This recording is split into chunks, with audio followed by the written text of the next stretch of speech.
Kelsey jersey and we watch football now. She plays instead of Roblox, she plays football, games on her thing. And she's 11. I think that's really amazing, the impact that this relationship has had.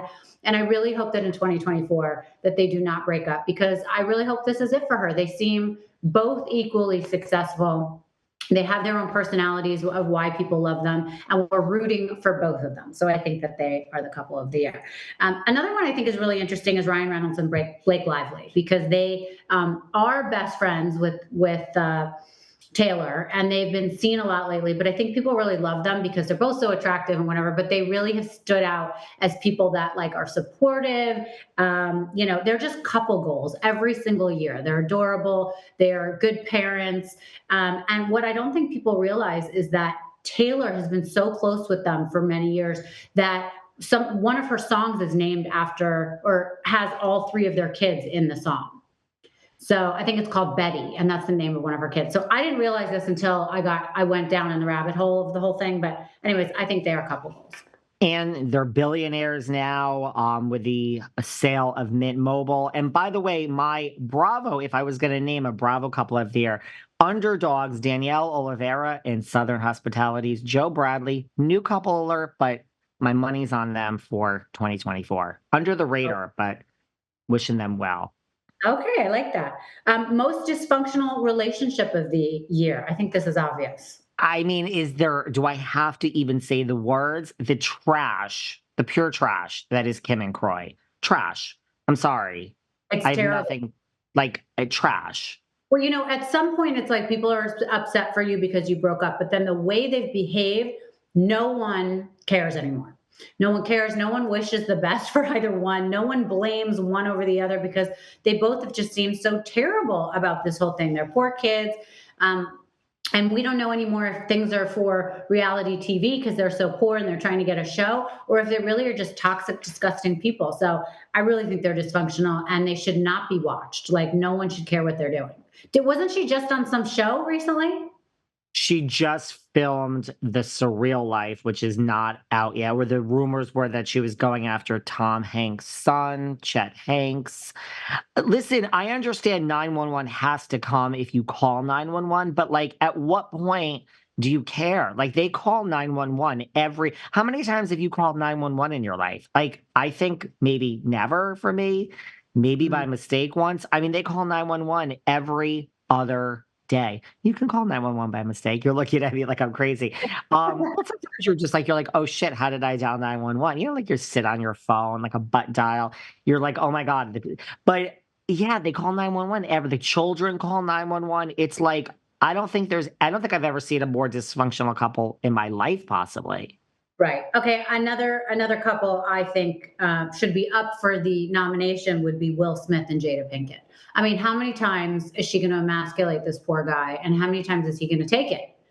So I just, I'm done watching them as well. I don't even understand them at all, really, what's going on now. I mean, we had the slap and it was like, okay, you're sticking up for the love of your life and they're together forever. And then all this comes out. She has to sell a book and apparently it's all a sham, which people said for a minute. But I'm like, there's so many claims that she has that I just am so confused by everything coming out of Jada's mouth.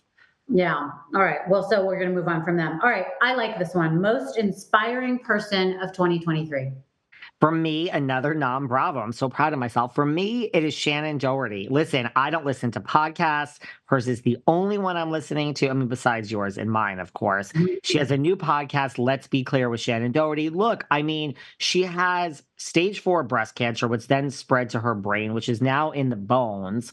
She went to so many fan conventions this year. Now, okay, if you're a Shannon Doherty and you go to these fan conventions, you do leave with a huge chunk of change in your pocket. But I really feel that she's doing that for the fans and getting paid a ton at the same time. But she's changing the face of cancer. She's really I'm not sick at the moment. I mean, just because I have this, I feel great today. I feel great yesterday. I feel great tomorrow. So she's living her life and working and just kind of, it's all authentic at this point. There's nothing for a soundbite or to get in the press. Mind you, her podcast is in the press every other hour on the hour because Yeah, because she's speaking the truth about so many things. Like, I mean, things that I guess I thought we all knew, like Alyssa Milano got her fired from Charmed. I thought we all knew that, but apparently not. It was a huge story this week. So, I mean, there's no soundbite. There's no like, let's get back at Alyssa. You're telling the truth because why not at this point? Well, yeah, I think it's really a great way to have her final say, right? Her story come out, and she can do it in a way where she feels like people can listen, they cannot listen. She doesn't have to spend years writing a book, but she can just talk. I mean, does she have guests, or she's just kind of saying her thoughts on her podcast? No, she has guests. Her second guest was Holly Marie Combs from Charmed, who then said, "I will tell you that I was called in, and they told me that Alyssa Milano was going to sue for a hostile work environment, and said it's either her or me." And they were backed into a corner, and they had to fire Shannon, which probably would never fly today in 2023, but well, soon to be 2024. But so, yeah, I mean, but I just think like the fact that she is, look, a lot of people with this type of diagnosis would sit home and just say, I'm counting my final days. You could Yeah, it live was a way to die years.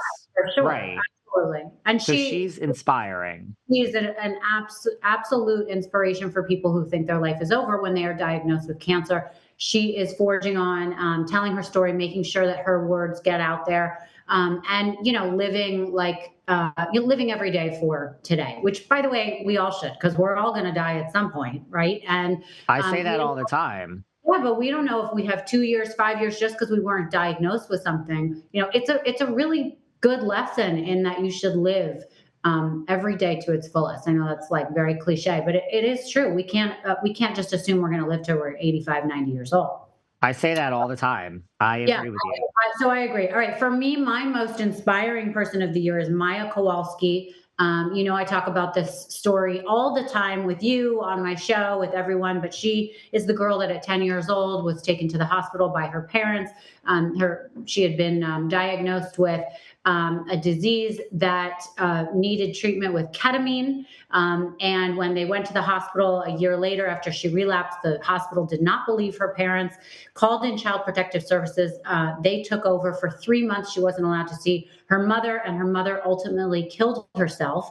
And they have spent the last few years trying to get in front of a judge and a jury, trying to get a trial going to sue John Hopkins. And I think last month now she won. She won her case. Her story was heard. People finally believed her. She won $220 million. I think another 60 million in some sort of award. And she's suing again for something else unrelated, but for things that happened when she was in the hospital. So I'm going to be having her on as a guest in the new year with her lawyer. I'm just obsessed with that story. It's such a true story about somebody's experience and how they felt like they did not have a voice all these years and they were not believed. And I thought it was just so unbelievable.